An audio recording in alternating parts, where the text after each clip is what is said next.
Good morning, students. My name is Mona Dhan and I will be teaching computer. So, today let us start our first chapter, that is input and output devices. So, first of all, just tell me, what is a computer? You had already studied in your previous classes, right?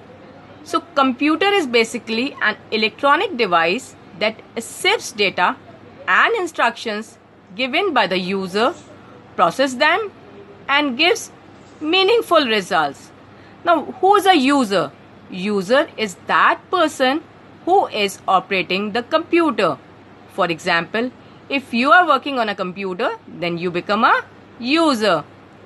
Now, your computer system performs three basic functions. That is input, number 2 processing, number 3 output. Now these three functions we'll discuss later. Now come upon a topic like computer system. It works with the help of hardware and software.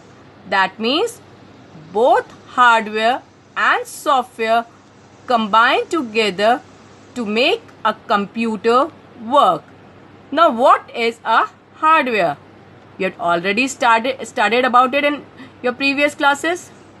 Yes, hardware is the physical parts of the computer which we can see and touch.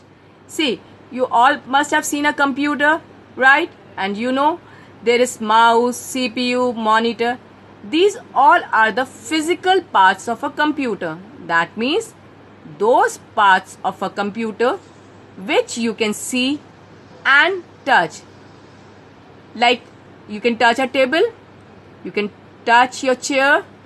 In the same way, you can touch the parts of the computer also. So all those parts of the computer which you can touch are called hardware. Now software. What is software?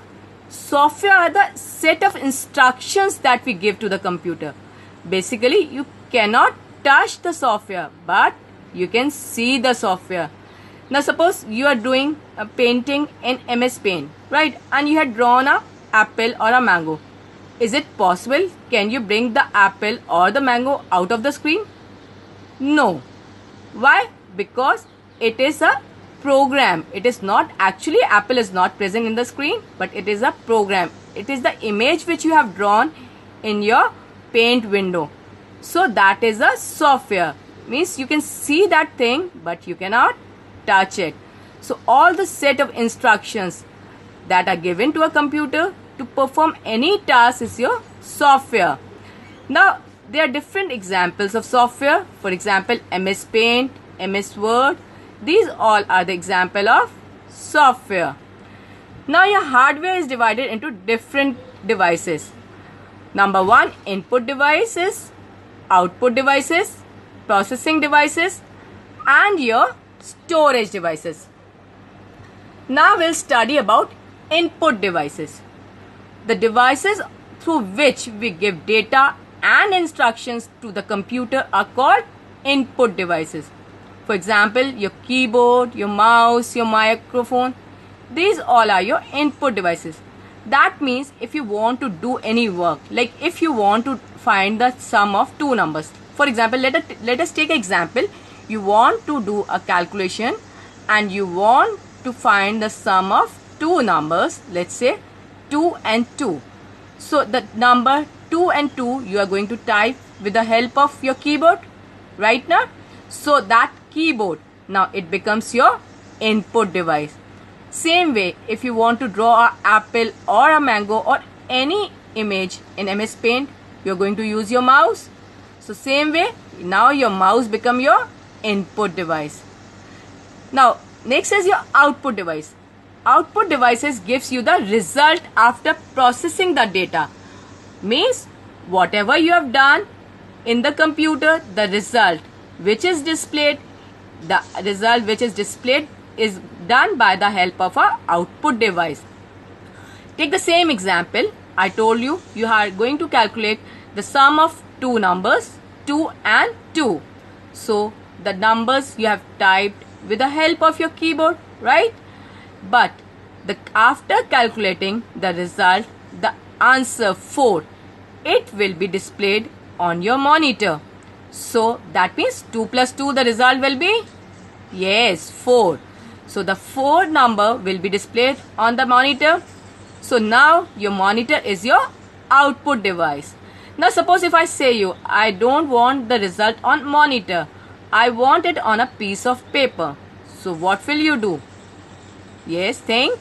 Very good. You are going to insert a paper in your printer and going to get the print command, and your output will be displayed on the paper. So your printer will become your output device. In the same way, there are many output devices. Now suppose you want to listen to music, you are going to attach a speaker to your computer. So your speaker becomes your output device. Now processing device. All the calculations are done in the processing device, and you have just one processing device, and that is your CPU. Like you, just take the same example again, 2 plus 2. I asked you to find the sum of two numbers, 2 plus 2. You did the calculation. You told me, ma'am, 2 plus 2 is 4. But which part of your body did the calculation? Yes, your brain told you that 2 plus 2 is 4. In the same way, CPU is the brain of computer, and whatever you are going to do, your computer brain, that is your CPU, it is going to tell you the result, and it will tell you whatever the calculation is done in the CPU, it will be displayed on any of the output device. So next is your storage device. Storage devices are those devices which are used to store your data for future use. Now I'm going to take the same example. Suppose you have drawn a figure of apple, banana, or if I ask you to draw any scenery on the computer. So you have saved it in the lab.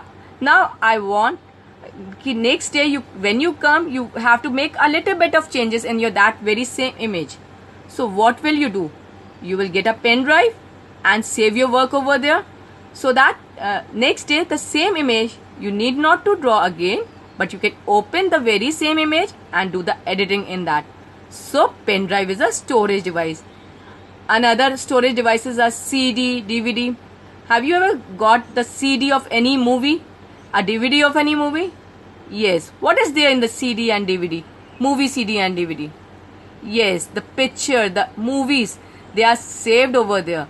So same way, these storage devices, these help us to store data for the future use. Thank you, students.